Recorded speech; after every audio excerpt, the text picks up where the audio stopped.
My name is Sandy Pignato and I'm the pastor of Credo Church in Amsterdam. Welcome to our video online. If during this video the Lord has spoken to you and you want to react, please send us a message at info@credochurch.nl. God bless you. Welcome everyone. Welkom iedereen. And whether you are from Credo or you just found this video, Of je nu onderdeel bent van Credo of net deze video gevonden hebt. we pray that while you are listening and while we are sharing the Word of God, We bidden dat terwijl je luistert en wij het woord van God met je delen, that you will find encouragement dat je bemoediging zult vinden. and that you will find strength for today. En dat je kracht zult vinden voor vandaag. We believe that Jesus is the answer for today's needs and for tomorrow. Wij geloven dat Jezus het antwoord is voor de noden van vandaag en die van morgen. And He is the Son of God that came to search and to save. Hij is de Zoon van God die kwam om te zoeken en te redden. The story that we are going to read from today finds itself in the region of the Sea of Galilee. Het verhaal dat we vandaag met jullie gaan delen vindt plaats in de regio rondom het meer van Galilea. In this region, a helper rises to the scene. In deze regio en in dit verhaal verschijnt er een helper, een redder. It's the region where Jesus made himself a home. Dit is de plaats waar Jezus zichzelf een huis heeft gegeven. He was born in Bethlehem. Hij was geboren in Bethlehem He was raised up in Nazareth, en opgevoed en opgegroeid in Nazareth. but he chose to live in Capernaum. En hij koos ervoor om te leven in de stad Capernaum. Last year, we went on a trip back to Israel to celebrate our 25th anniversary. Afgelopen jaar zijn mijn echtgenoot en ik teruggegaan naar Israël om ons 25-jarig jubileum te vieren. It was very special because we started our honeymoon actually in Israel. En dat was heel bijzonder omdat we onze huwelijksreis ook begonnen zijn in Israël. And it was miraculous how we could go back to this place again. Het was wonderbaarlijk hoe we terug konden gaan naar deze plaats. And we felt so blessed with all the people that have helped us to be in that place. En we voelden ons zo gezegend door alle mensen die ons geholpen hebben om daar te kunnen zijn. And one of the things we never got to visit was the Sea of Galilee. En een van de plaatsen die we nog nooit hadden kunnen bezoeken was het meer van Galilea. It was beautiful to see. Het was prachtig om te zien. And we also visited the town of Jesus, Capernaum. En ook de stad van Jezus, Capernaum, hebben we kunnen bezoeken. And we saw there the leftover ruins of a synagogue. En we zagen daar de overgebleven ruïnes van de synagoge. And also what they say that was the house of Peter. En ook wat beschreven wordt als het huis van Petrus. And that Capernaum was actually near to the water. En Capernaum lag aan het water. And therefore, a little bit I could imagine of how Jesus could have walked in the streets and lived there. En daardoor was het mogelijk voor me om een beetje voor te stellen hoe Jezus daar door de straten heeft gelopen en geleefd heeft. And this is a place where a lot of miracles happened. En dit is een plaats waar heel veel wonderen plaatsvonden. Not only in Capernaum, but in all this region of the Sea of Galilee. Niet alleen Capernaum, maar de hele regio rondom het meer van Galilea. And therefore, with all the miracles that happened, Jesus' reputation was widespread. En daardoor, door alle wonderen die daar plaatsvonden, was de reputatie van Jezus wijdverbreid. So they never heard anybody that could heal people. Ze hebben nog nooit eerder gehoord van iemand die mensen kon genezen. And that was such a wise teacher. En die zo'n wijze leraar was. And therefore, people started to travel around just to meet Jesus. En daarom begonnen mensen te reizen om alleen maar in de buurt van Jezus te kunnen zijn. You had multitudes of people that were waiting for him and wanted to follow him. Hele groepen van mensen die op hem wachten en hem wouden volgen. Actually, we could say Jesus had a fan club. Je zou kunnen zeggen dat Jezus een fanclub had. Yeah. So now we are back to Capernaum. Maar nu terug in Capernaum. He just came back from his travels. Kwam hij net terug van zijn reizen. And there we find a story of two people that were in need. En daar komen we een verhaal tegen van 2 mensen die in nood waren. A man that had his 12-year-old daughter that was sick and was on the verge of dying. Een man die zijn 12 jaar oude dochter had, die enorm ziek was en op het randje van overlijden was. And a woman that was for 12 years long dealing with an illness. En een vrouw die gedurende 12 jaar lang leed aan een ziekte. We find ourselves in the story of Mark chapter 5, verse 21, and actually it ends until 43. En we vinden onszelf terug in het verhaal wat we zien in Marcus 5, beginnend in vers 21 en dat gaat eigenlijk door tot vers 43. But we are going to read now the first 2 verses. Maar we zullen nu de eerste 2 versen lezen.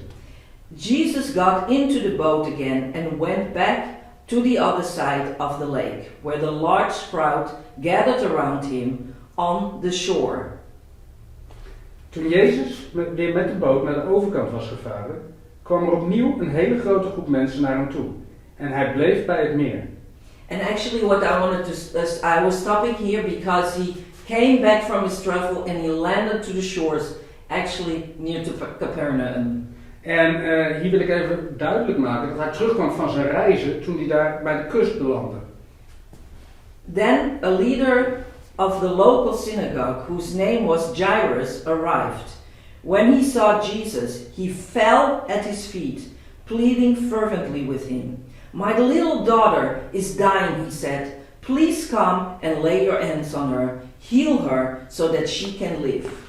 Er kwam een leider van de synagoge naar Jezus toe. Hij heette Jairus. Toen hij Jezus zag, liet hij zich voor Jezus op zijn knieën vallen en smeekte hem: Mijn dochtertje is heel erg ziek en zal sterven. Kom alstublieft met me mee en leg haar de handen op. Dan zal ze beter worden en in leven blijven. So, what we can read here is that Jesus was waited by a lot of people. Dus wat we hier kunnen lezen is dat Jezus opgewacht werd door een heleboel mensen. And that a man called Jairus came and fell to his knees and asked for help. En dat de man die Jairus heette naar hem toe kwam en op zijn knieën viel terwijl hij om hulp vroeg. And we can even read in the Gospel of Matthew that Jesus was not just awaited by people, but that he was in a conversation. En in het evangelie van Matthäus lezen we dat Jezus niet alleen opgewacht werd door een groep mensen, maar hij was in gesprek. So this man Jairus interrupted a conversation. Dus deze man, Jairus, onderbrak een gesprek. Jairus was a very distinguished man. He was a leader at the synagogue. En Jairus was een heel ontwikkeld man. Hij was een leider in de synagoge. He was in charge of the services, organizing the services in the synagogue. En hij was verantwoordelijk voor het organiseren van de samenkomsten en diensten in de synagoge. Surely, because Jesus was living in that area, Jairus would have heard the teachings of Jesus in the synagogue. En omdat Jezus in deze regio woonde, moet Jairus zijn onderwijs wel gehoord hebben in de synagoge. We can read in different places that Jesus was often teaching in the synagogues. En we kunnen op verschillende plaatsen lezen dat Jezus regelmatig onderwijs gaf in de synagoges. So, Jairus knew about Jesus. Dus Jairus wist van Jezus. Not only that, he had heard as many stories as all the other people in that region. En niet alleen dat, hij had minstens zoveel verhalen gehoord als al die mensen daar in de regio. All the things that Jesus could do. Alle dingen die Jezus kon doen. This helper that rised up in this area. De helper die verscheen in deze regio. But he was a man that was important to society. He had a status. Hij was een man die belangrijk was in zijn gemeenschap. Hij had status. So to fall on the knees in front of Jesus should have been a thing. Dus het was een behoorlijk ding dat hij op zijn knieën viel voor Jezus. Interrupting a conversation should have been another thing. Het onderbreken van een gesprek is nog zo'n ding. Jairus, he had a great need. Jairus had een grote nood. And he did not think anymore about being polite or about his status. En hij dacht niet langer na over beleefd zijn of over zijn status. Jairus had a need that everybody could understand. Hij had een nood die iedereen zou kunnen begrijpen. A daughter that was on the verge of dying. Een dochter die bijna stierf. He had an emergency. Hij had een noodgeval. He had only one focus. Hij had maar één focus. And that was to get help. En dat was hulp krijgen. And there was nobody else that he thought that he could turn to. En er was niemand anders van wie hij dacht dat hij er naartoe zou kunnen. Because who can help somebody that is on the verge of dying? Want wie kan er nou iemand helpen die op het randje van overlijden is? But he heard that Jesus could do so many miracles. Maar hij had gehoord dat Jezus zoveel wonderen kon doen. And many times we are in great need ourselves. En heel vaak vinden we onszelf terug in grote nood. And you might have maybe some questions about the next steps that you want to take in your life. En je kan vragen hebben over de volgende stappen die je wil zetten in het leven. Or maybe you are in need of that you're physically incapable of doing certain jobs in the house. En misschien is jouw nood wel dat je lichamelijk niet in staat bent om verschillende dingen in het huis te doen. But how many times are we reserved to even ask for any kind of help? Maar hoe vaak stellen wij ons niet gereserveerd op om hulp te vragen, voor wat voor nood dan ook?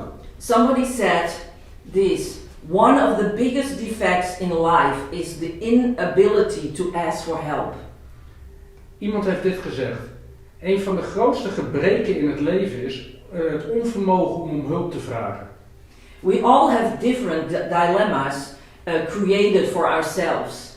We hebben allemaal verschillende dilemma's die voor ons geschapen zijn. Somebody might think, oh, other people deserve more help than me. Iemand kan denken, oh joh, er zijn anderen die zoveel meer hulp verdienen dan ik. I will wait my turn. Ik zal mijn tijd afwachten. If I ask for help, I might look weak. Als ik om hulp vraag, kan ik zwak overkomen. I don't want to burden anyone. Ik wil niemand tot last zijn. I already have asked for help, but it turned out bad. Ik heb al eerder om hulp gevraagd, maar dat eindigde slecht. So, is there any of those points that seems recognizable to you? Is er een van die dingen die herkenbaar lijkt voor jou? Because for me it is. Want voor mij is dat zeker zo. And because we are so reluctant to ask for help. En omdat we zo terughoudend zijn met het vragen om hulp. And because we many times mistrust. En omdat we vaak wantrouwen hebben. We are burden ourselves. Zijn wij onszelf tot last. And we find ourselves alone. En vinden we onszelf alleen. And therefore it is so important that we learn to ask for help. En daarom is het zo belangrijk dat wij leren om hulp te vragen. But also that we don't just ask anybody's help. Maar ook dat we niet zomaar iedereen om hulp vragen. That it is so highly important to have the right people around you and ask for the right help. Het is zo enorm belangrijk dat je de juiste mensen om je heen hebt die jou de juiste hulp kunnen geven. And maybe before asking for help, you can ask yourself this. En misschien kan je, voordat je om hulp vraagt, jezelf dit afvragen. Does this person want to fix you or honor you for who you are to the core? Probeert deze persoon je op te lappen of eert deze persoon jou vanuit de kern van wie jij bent? Another thing, does this person make you feel more stressed? Nog iets, geeft deze persoon jou een groter gevoel van stress? Or makes you feel more stuck? Of zorgt hij ervoor dat je er meer het gevoel hebt vast te zitten? Instead of strengthening you and bringing you to the next level. In plaats van je te bekrachtigen en je naar het volgende level te brengen. So, it's very important that we stand still with whom we are asking for help. Het is dus heel belangrijk dat we erbij stilstaan wie we om hulp vragen. So if somebody keeps you stuck, dus als iemand jou vasthoudt, it's not the right help. Is dat niet de juiste hulp. So, but maybe you have heard the stories, the rumors of what Jesus can do. Dus misschien heb je de verhalen gehoord en de geruchten over wat Jezus zou kunnen doen. What other believers have been talking about. Waar andere gelovigen over gepraat hebben. But you haven't decided yet that he can be your help. Maar je hebt voor jezelf nog niet besloten dat hij jouw hulp kan zijn. Or maybe you are a believer. Of misschien ben je een gelovige. But turns automatically to other kind of help, always to other people. Maar je richt je automatisch tot andere bronnen van hulp en andere mensen. But my question for you today is, what about asking Jesus for help? Maar mijn vraag voor jou vandaag is, Waarom niet Jezus om hulp vragen? You know, Jairus, he had this great need. Weet je, Jairus had deze grote nood. And he fell to his knees. En hij viel op zijn knieën. No matter what anybody was thinking, Maakte zich niet druk om wat iemand ook maar zou denken. whether he interrupted the conversation, Of hij nou een gesprek onderbrak. or whether he was that he was downgrading his status. Of dat hij zijn status omlaag haalde. But he recognized that the only person that could help him was Jesus. Maar hij herkende dat de enige persoon die hem kon helpen, Jezus was. And you know, the most beautiful thing from this story is this. Weet je, het meest mooie deel van dit verhaal is dit. How Jesus reacted at the moment that Jairus asked for help. De manier waarop Jezus reageerde op het moment dat Jairus hem om hulp vroeg. Jesus did not react like this. Jezus reageerde niet als volgt. Oh, Jairus, come to sit down with me. Oh Jairus, kom even bij me zitten. And let me first check what you already did. En laten we eerst eens gaan kijken wat je al gedaan hebt. Did you give medicine to your daughter? Heb je medicijnen aan je dochter Did you gegeven? already ask the doctors, all the doctors to help you? Heb je alle dokters al gevraagd om jou te helpen? Where is exactly your house? Waar is je huis precies? How is the color of your house looking like? Wat is de kleur van je huis? But he did not do any of these kind of things. Maar hij deed niet één van deze dingen. He also did not say, pardon me, how can you please introduce yourself? En hij zei ook niet, neem me niet kwalijk, maar kan jij je eerst even voorstellen? But what Jesus did is this directly. Maar wat Jezus deed is dit. He rose up. Hij stond op. He stood up his feet. Hij ging op zijn voeten staan. And he said, show me the way. En hij zei, laat me zien waar ik moet gaan. And this is how Jesus is. En dit is hoe Jezus is. He directly starts walking with you. Hij begint onmiddellijk met jou mee te lopen. The moment that you ask for help. Het moment dat jij om hulp vraagt. The times of you feeling alone. De tijd dat jij je alleen voelt. You can know, rest assured, he's standing right beside you. Mag je met zekerheid weten dat hij gelijk naast je staat. He is the one that says, Hij is degene die zegt. ask and it will be given to you. Vraag en het zal je gegeven worden. Seek and you will find. Zoek en je zal vinden. Knock and the door will be opened. Klop en de deur zal opengaan. Ask me for anything Vraag me wat je maar wil. in my name In mijn naam. and it will be given to En you. het zal je gegeven worden. Come to me, Kom naar mij. and whether you are burdened and I will give you rest. Of je nou beladen en belast bent, ik zal je rust geven. The Bible tells us that Jesus looked with compassion towards people. De Bijbel beschrijft dat Jezus met mededogen naar de mensen keek. He was touched by their needs. Hij werd geraakt door hun noden. And in every story that we read, we really see that Jesus is always ready to help. En in elk verhaal dat we lezen zien we dat Jezus altijd onmiddellijk klaar is om te helpen. So Jairus took the initiative to ask for help. Dus Jairus nam het initiatief om hulp te vragen. But still, it needed to be proven to him if that was the right person that could help him. Maar nog steeds moest het aan hem bewezen worden dat dit de juiste persoon was die hem kon helpen. So, while Jesus stood up and walked with him, Zo, toen Jezus opstond en met hem meeliep, a large crowd came following them. kwam die grote groep mensen weer om hem te volgen.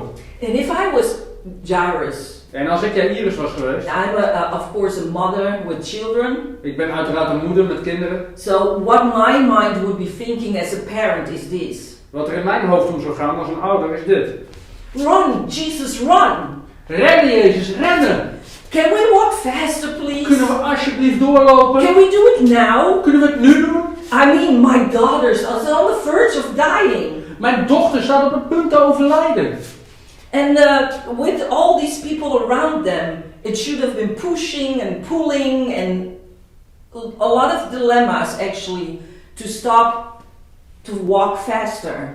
En met al die mensen om je heen wordt er geduwd, er wordt getrokken en er zijn allerlei moeilijkheden om door te lopen.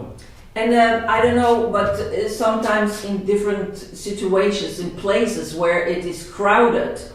En ik weet niet, maar in heel veel plekken en heel veel situaties waar het druk is. Have you ever experienced it yourself, that how difficult it is to walk? Heb je daar zelf wel eens meegemaakt hoe moeilijk het is om te kunnen lopen? At this moment, now we find our streets empty. Op dit moment vinden we onze straten leeg. So it's actually very easy to walk. Dus het is heel makkelijk om rond te It's lopen. bizarre to see empty streets, even on where normally we have a lot of tourism, like in Paris or in Rome. Het is heel vreemd om die lege straten te zien waar ze normaal vol zijn met toeristen, zoals in Parijs of Rome. While, for example, when I am in Hoorn, the city where I live, we have a yearly market that is called de Lappendag. En waar ik woon, in Hoorn, heb je een jaarlijkse markt die Lappendag heet. And I have to stand up very early in the morning, at 7 o'clock or something. En ik moet al heel vroeg opstaan, 's ochtends, 7:00. Well, actually earlier than that. Eigenlijk nog eerder dan dat. Because at 7 I need to be in the city. Want om 7:00 moet ik in de stad zijn. So that at least I can buy the sales. Zodat ik in ieder geval de aanbiedingen kan kopen. Because otherwise, just 1 hour later. Want anders, een uurtje later, everything is sold out. Is alles uitverkocht. And it's so crowded with people that you're walking step by step, very slow. En het is zo volgepakt met mensen dat je stap voor stap heel langzaam kan lopen. So therefore, I can imagine how difficult it is to walk fast in this situation. En daarom kan ik me terug in dit verhaal voorstellen hoe moeilijk het is geweest om door te lopen. But maybe Jesus was walking in the front. Misschien liep Jezus wel voorop. But still, or Jairus would have said, move, out of the way.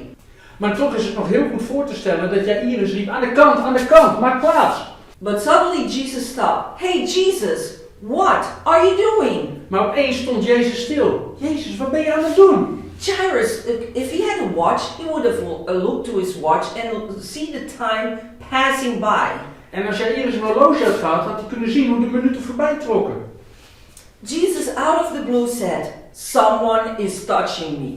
En opeens zei Jezus uit het niets, iemand heeft mij aangeraakt. But hey, why is this such a surprise? Maar hoezo is dit opeens een verrassing? I mean, we have a whole crowd around Jesus. Er is een hele groep om ons heen. We have the disciples just beside him. En de discipelen die vlak naast hem staan. Jesus, everybody is pushing and touching you. Jezus, iedereen is je aan het duwen en aanraken. But Jesus says, yes, I know. Because I know when healing power flows out of me. Maar Jezus zegt, ja, dat weet ik. Maar er ging genezende kracht van mij uit. So, Jesus said, step forward, the one that has touched me. Dus Jezus zei, kom naar voren, degene die mij aangeraakt heeft. And after a few minutes, a very nervous and fearful woman steps forward and submits, it is I. En na een paar momenten kwam er een vrouw, angstig, nerveus en bevend naar voren en gaf toe, ik was het. And we could maybe think, why would she be nervous at all? En we kunnen ons afvragen, joh, waarom zou ze zich druk maken? For me, personally, I think there might be 2 reasons. Wat ik zelf denk, is dat er wel 2 redenen kunnen zijn. The first one is, she dared to touch Jesus' tunic.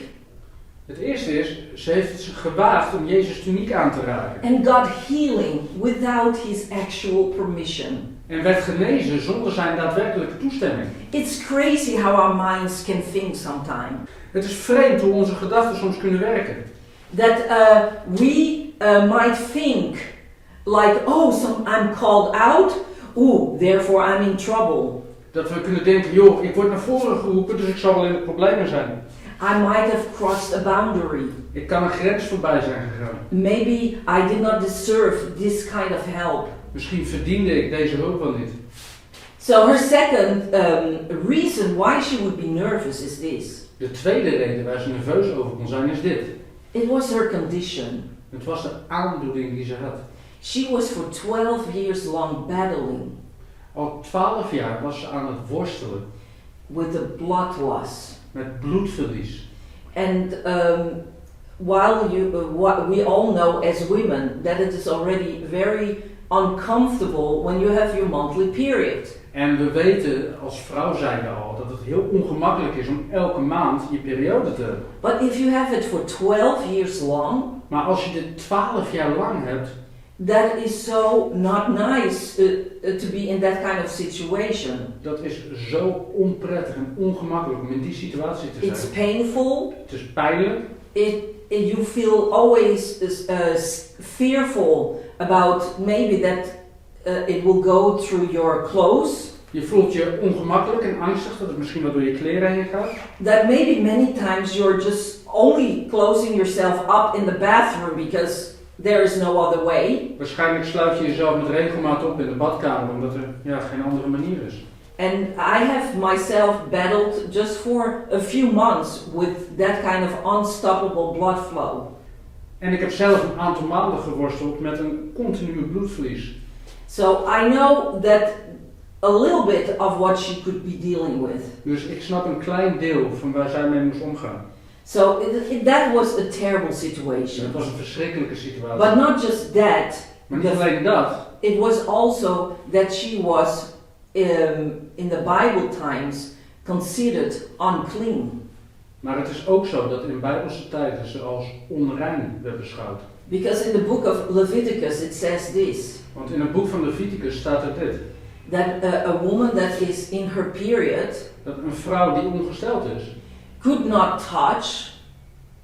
Die kon niet contact maken of aanraken. And had to be actually separated from her husband, from her family, and even had no access to the house of God. En ze moest afgescheiden worden van haar familie, van haar echtgenoot, en ze mocht zelfs niet binnenkomen in het huis van God. She did not have to leave her house.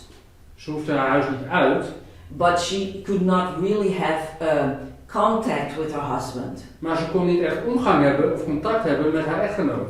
So actually, this woman would find herself in isolation. Dus deze vrouw vond zichzelf terug in isolatie. And just even in our days, if we have any kind of long sickness. En zelfs in onze tijd, als we een langdurige ziek zijn. People in the beginning are very interested in caring for you. Zijn mensen in het begin heel betrokken en zorgzaam voor je. But when it takes too long for you to get well. Maar wanneer het je te lang duurt om beter te worden. They get tired from it. Worden mensen er moe van. And they give up on you.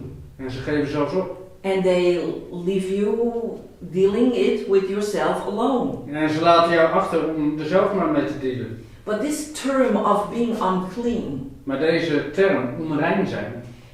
A couple of weeks ago, we would not even have understood this correctly. Hadden we een aantal weken geleden niet eens volledig kunnen begrijpen. But now we can understand the concept of unclean. Maar nu kunnen we het ons voorstellen, het concept van onrein. Because the guidelines that Leviticus gave. Want de richtlijnen die Leviticus gaf. Was for this reason. Was voor deze reden. What was considered to be unclean. Wat er onrein werd beschouwd. Was always in order to protect the community. Wordt altijd zo genoemd om de gemeenschap te beschermen. For any kind of bacterial contamination. Tegen wat voor bacteriële besmetting dan ook. We know that blood. Wij weten dat bloed. And any kind of body fluid. En elk lichaamsvocht. Can transmit viruses and illnesses. Virussen en ziektes over kan brengen. Not to mention even the warm weather conditions in that time. En om daarbij nog te noemen de warme weersomstandigheden in die tijd. So can we recognize this today? Kunnen we dat vandaag herkennen? To not touch. Niet aanraken. To be 1.5 meter away from each other. 1,5 meter afstand. Already going to the supermarkets and we cannot be close to the counters. En wanneer we naar de supermarkt gaan, kunnen we niet eens dicht bij de kassa komen. We cannot shake hands. We kunnen geen handen meer schudden. And suddenly we find ourselves in need of social contact. En opeens ontdekken we die nood, die behoefte aan sociaal contact. When you cannot do something, wanneer je iets niet kan doen, then you want it even more. Wil je het juist meer. So we understand now the concept of unclean. Dus nu begrijpen we het concept van onrein. But this woman that was battling for years. Maar deze vrouw die al jaren aan het worstelen that was. Even gave all her money for doctors and remedies. Die al haar geld al aan dokters en oplossingen had geïnvesteerd. even they made it worse for her. En ze maakten het zelfs erger voor haar. She had no more hope. Ze had geen hoop meer. She knew that she could have been in trouble by touching En Jesus. ze wist dat ze in de problemen kon komen door Jezus aan te raken. That they would be considered unclean. Dat ze samen onrein beschouwd zouden worden. And not only that, normally she should not have been close to a crowd. En ze zou sowieso niet in een groep mogen zijn. There was only one hope left over. Er was maar één hoop die overbleef. And that was Jesus. En dat was Jezus. The stories that she heard so many times. De verhalen die ze zo vaak gehoord had. This healer that came in this region. Die genezer die hier in deze regio was. And what is so nice to see is this. En wat zo mooi om te zien is dit. That Jesus was not shaken by her desperate act. Dat Jezus niet verstoord was door haar wanhopige handeling. He was not shaken by her touching him. En hij was niet verstoord dat ze hem aanraakte. And he showed it by just saying, daughter. En dat liet hij zien door alleen maar te zeggen, dochter, Daughter. dochter. A very kind word for just to take away her fears. Een heel vriendelijk woord waarmee hij haar angsten wegnam. Daughter, your faith has made you well. Dochter, je geloof heeft je gered. Go in peace. Your suffering is over. Ga in vrede en wees genezen van je ziekte. This is how Jesus reacted. En dit is hoe Jezus reageerde. And but still, why he stopped was for this reason. Maar waarom hij stopte, was voor dit doel.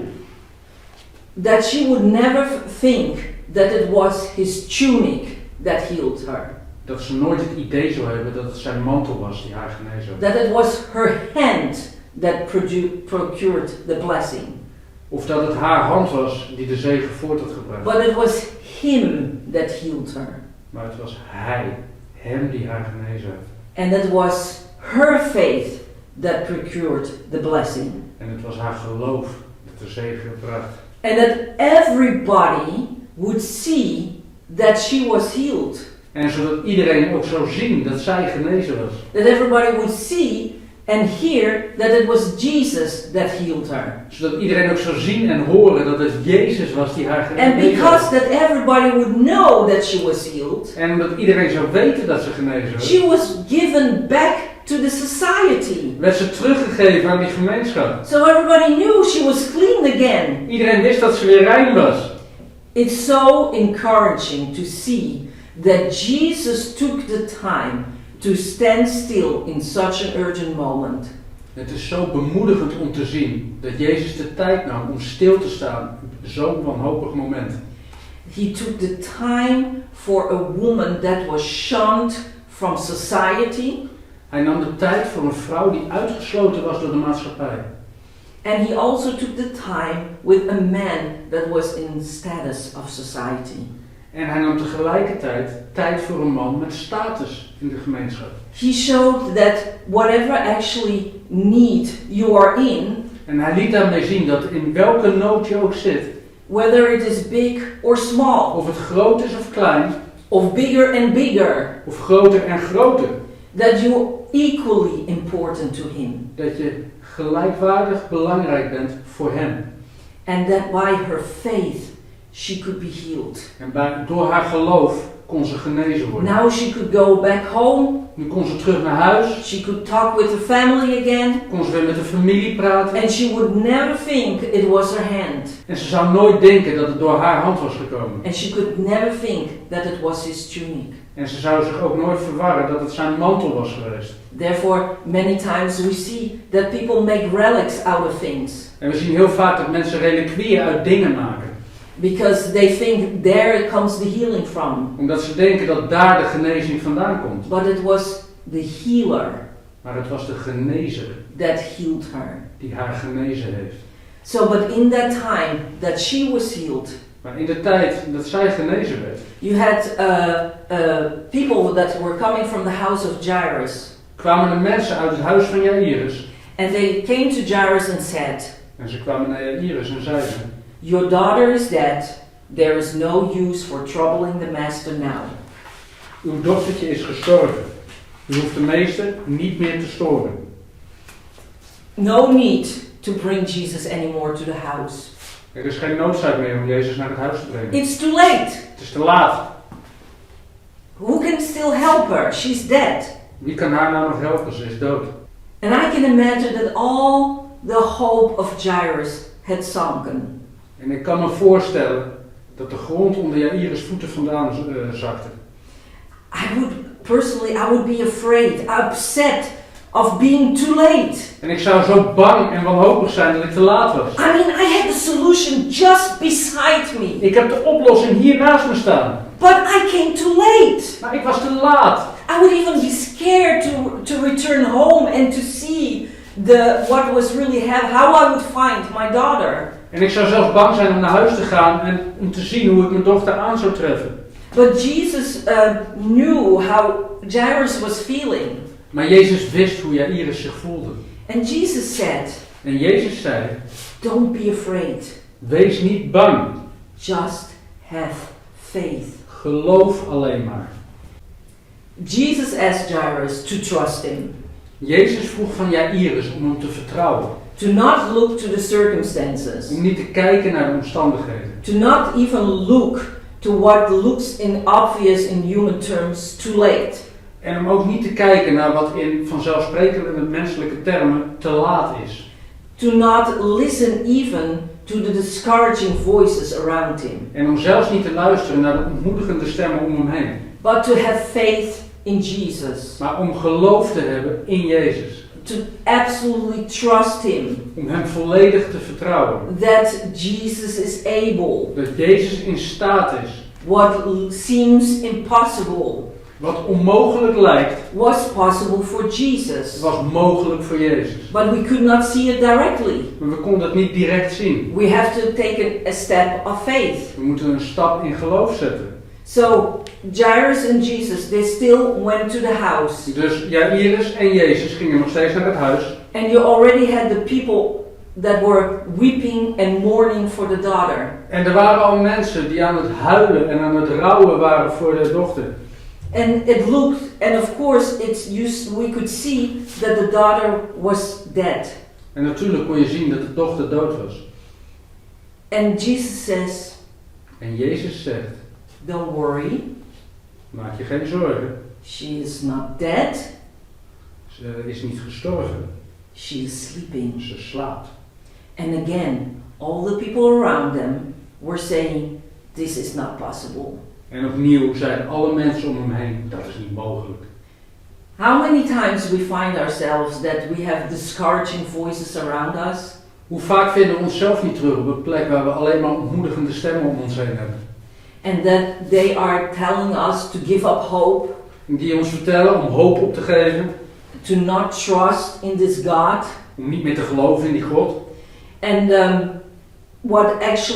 what is happening is that Jesus, he just takes all the voices away. En wat er nou gebeurt is dat Jezus al die stemmen wegdoet. He puts all the people outside of the house. Hij stuurt alle mensen het huis uit. And actually, maybe it is something that we also need to do. En misschien is dat iets wat wij ook wel moeten doen. Sometime when people are so discouraging us. Op sommige momenten, wanneer mensen ons zo ontmoedigen. Maybe it is time to lock those voices out.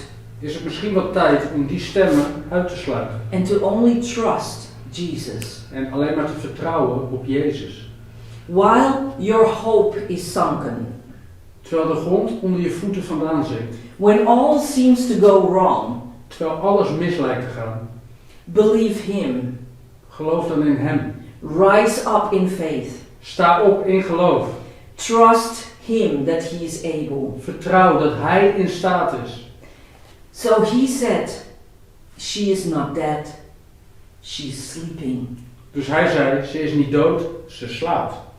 And he went in the room. En hij ging de kamer binnen. And he said, little girl, rise up. En hij zei, kleine meid, sta op. And it's so beautiful to even read this part of the story. And actually, it's so powerful. En het is zo mooi en zo krachtig om dit verhaal te lezen. Because the rising up Want het opstaan was a command was een opdracht. and command to stand up. Een opdracht om te gaan staan. And this girl came alive. En dit meisje kwam tot leven.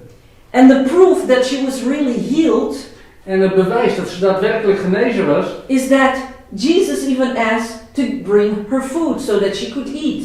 is dat Jezus zelfs vroeg om haar wat te eten te brengen, zodat ze kon eten. A miracle like this says so much. Een wonder als dit vertelt zoveel. But that's because it shows that Jesus has authority over life and death. Want het laat zien dat Jezus autoriteit heeft over leven en dood. He is not just a teacher. Hij is niet slechts een onderwijzer. He did not just heal some people. Hij heeft niet een aantal mensen genezen. But he could also rise people from the dead. Maar hij kon zelfs mensen laten opstaan uit de dood. And there was nobody that we could ever find, even in that time or now, En er is niemand die we zouden kunnen vinden in die tijd of nu, that could rise people from the dead. die mensen op zou kunnen richten uit de dood. But even could rise himself from the dead. Maar ook die zelf zou kunnen verrijzen uit de dood. So, such a huge proof that Jesus is the Son of God. Zo'n geweldig bewijs dat Jezus de Zoon van God is. And he said to the parents, En hij zei tegen de ouders, don't tell it to everybody now, keep it silent. vertel het niet aan iedereen, hou het stil. But how can you have a crowd that is standing outside knowing that the child is dead? Maar hoe kan het zijn dat een groep mensen die daar buiten staat, een menigte in de wetenschap dat het meisje dood is, And now would turn up being alive? en dat ze dan nu verschijnt terwijl ze leeft? But we can see after that actually the whole region heard about it. Maar we kunnen zien dat daarna het hele gebied ervan hoorde. You know that in our time, Maar weet je, in onze tijd, if we are find ourselves in moments where everything goes wrong, wanneer we onszelf terugvinden op momenten dat alles misgaat, I want to challenge you. wil ik je uitdagen. Believe Him. Geloof in Hem. Rise up. Sta op. Ask for help. Vraag om hulp.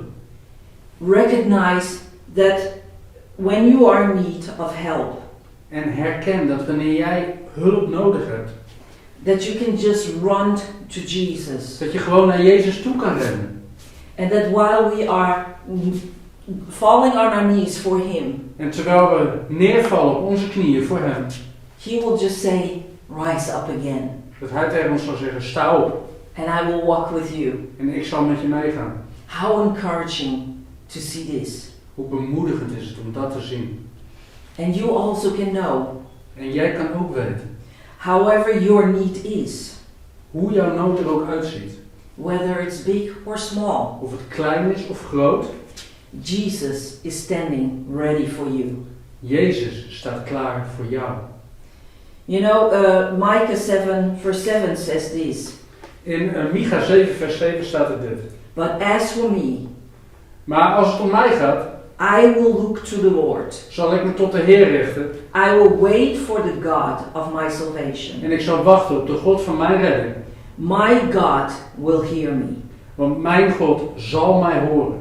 My God will hear me. Mijn God zal mij horen. So, while we are at home listening to these stories, Dus terwijl we thuis zijn en naar dit verhaal luisteren, I hope that you have been encouraged by it. hoop ik dat je erdoor bemoedigd bent.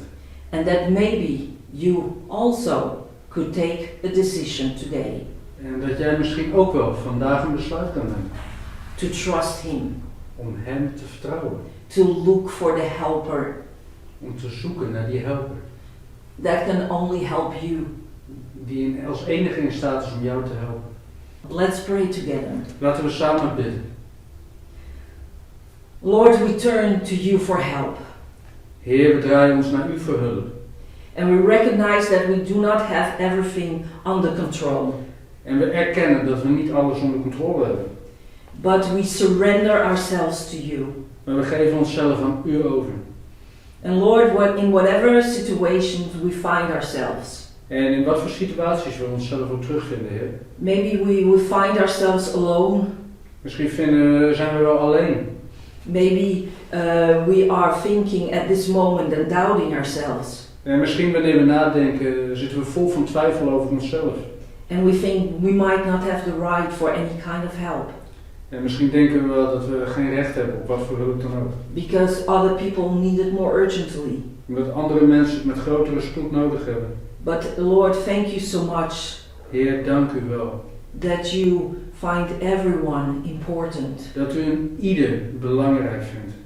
That you're ready for each one of us. En dat u klaar staat voor een ieder van ons.